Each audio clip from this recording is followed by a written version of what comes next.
Hello tout le monde, c'est Assem, on se retrouve aujourd'hui pour une grande annonce. Anthropic vient de me certifier officiellement architecte cloud. Comment ça se passe? J'ai passé une certification, le CCAF. Le CCAF c'est quoi? C'est pas juste un petit QCM, c'est pas juste un petit quiz, c'est pas un examen rapide qu'on passe en ligne, c'est un gros examen de 60 questions surveillées. Ça couvre un peu tous les différents domaines qu'on a besoin d'avoir à l'heure actuelle de l'IA, à l'heure actuelle où l'IA prend vraiment place dans la dynamique du monde qui change, dans la dynamique des évolutions du business, des différentes infrastructures.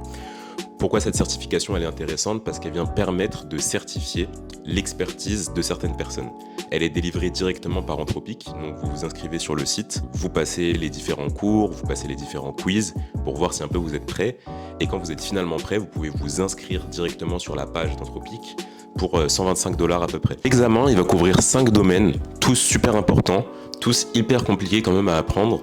Le premier, ça va être l'architecture agentique. Ça représente 27% de l'examen à lui tout seul. Et là, on ne parle pas de juste prompter Claude et avoir un résultat à la fin, pas du tout.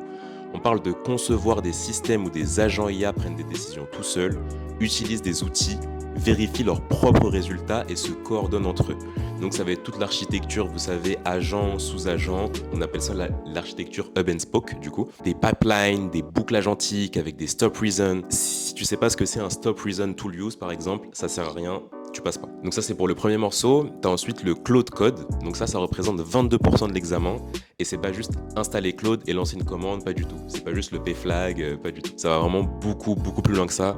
C'est configurer des hooks, des pre-tool hooks, des post-tool hooks, des skills, des fichiers claude.md, des MCP JSON. Je m'arrête là. Bref, en soi, c'est comment gérer le contexte entre les agents, structurer un repo pour que Claude soit efficace en production. Donc c'est vraiment le vrai travail d'architecture en utilisant Claude Code. Le troisième domaine, c'est le prompt engineering et la gestion du contexte. Ça représente 20% de l'examen. Et attention, c'est pas un prompt engineering classique que tu vas voir sur Internet, que tu vas voir sur LinkedIn, etc. avec des gens qui te disent comment optimiser ton workflow Claude. Absolument pas. Là, on va rentrer vraiment dans le détail. On parle de balises et de tags XML, de placement système, de placement utilisateur, de prompt caching, de fenêtre de contexte, de structure output, des vrais choix d'architecture qui vont changer la performance de ton système. Quatrième point, le MCP, donc le modèle context protocol. Donc ça directement, ça va vous parler directement. Mais c'est pas juste connecter un MCP à ton Claude, ça va vraiment beaucoup plus loin que ça. Ça va être comment connecter Claude à n'importe quel outil externe, les bases de données, les API, les fichiers, les services web. Si tu sais pas designer un serveur MCP, franchement, ça va être très compliqué.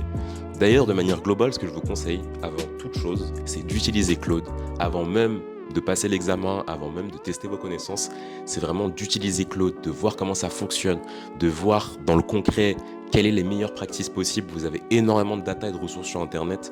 Donc vraiment d'essayer de faire les choses par vous-même dans la practice et non pas que dans la théorie. Voilà, c'est un petit conseil en passant par là. Le dernier domaine, c'est la fiabilité et la sécurité. Ça représente 13% de l'examen. Donc comment tu fais pour que ton agent IA ne part pas en vrille? Comment tu gères les erreurs, les retries, les garde-fous? Parce que quand ton système tourne en production pour un client, t'as pas le droit à l'erreur. Par exemple, si demain vous faites un agent qui doit faire des remboursements, quand un utilisateur fait une demande de remboursement à l'agent, vous ne pouvez absolument pas vous permettre d'être probabiliste. Il faut que vous soyez déterministe. Comment on est déterministe? Comment on sait que l'agent va faire exactement ce qu'on lui demande? C'est exactement ça que le CCAF va vous apprendre. Donc maintenant, à quoi ça sert concrètement le CCAF? Pourquoi je l'ai passé? Pourquoi vous devriez le passer? Par si vous êtes masochiste, normalement, il n'y a pas de raison de passer un examen hyper dur comme ça. Donc, tout d'abord, il faut se rendre compte que l'IA, la manière dont les gens parlent de l'IA, etc., c'est souvent très généraliste. On est sur un marché nouveau, on est sur un domaine qui émerge, où tout le monde essaye de trouver un peu sa place, tout le monde essaye d'utiliser l'IA, tout le monde se dit « Ok, l'IA peut m'aider, mais je ne sais pas comment faire ». La certification, elle permet de vous positionner concrètement sur un marché nouveau en disant « Moi, je suis expert ». Maintenant, moi, le vrai intérêt que je trouve à ça, c'est que sur LinkedIn, sur YouTube, sur les réseaux de manière globale, les gens parlent de l'IA, mais tu peux pas savoir si ce qu'ils racontent, c'est vrai ou c'est pas vrai. Tu peux tenir une très bonne posture, avoir une très bonne manière de parler, une très bonne élocution, et tu peux raconter tout ce que tu veux sur le sujet. Maintenant, la question, c'est est-ce que tu as une vraie expertise? C'est là où la certification, elle intervient. La certification, elle te permet d'aller voir tes clients, d'aller voir des écoles, d'aller voir toutes les personnes que tu veux voir en disant « Je suis expert reconnu officiellement par Anthropic ». Après, on va voir concrètement, de toute façon, ça va être l'idée de documenter un peu ça à travers mes vidéos YouTube, de voir si il y a une vraie plus-value. De voir si quand demain je vais voir un directeur d'une grosse boîte et que je lui dis voilà, en plus de toute l'expertise que j'ai, de tous les projets que j'ai réalisés, de tout ce que j'ai déjà mis en production, de toutes les références que je peux vous apporter, en plus de ça, Anthropic m'a certifié comme expert dans le domaine que vous voulez mettre en place. En plus, on n'est pas sur la certification développeur qui est vraiment le code, on est sur l'architecture, donc la compréhension des besoins du client, comment appliquer les besoins du client et comment construire réellement le meilleur modèle d'agent possible pour le client. Donc c'est pour ça que moi je trouve ça intéressant. Donc surtout n'hésitez pas à me suivre sur les différents réseaux sociaux, commenter la vidéo, etc. Donc c'est un peu ça l'idée.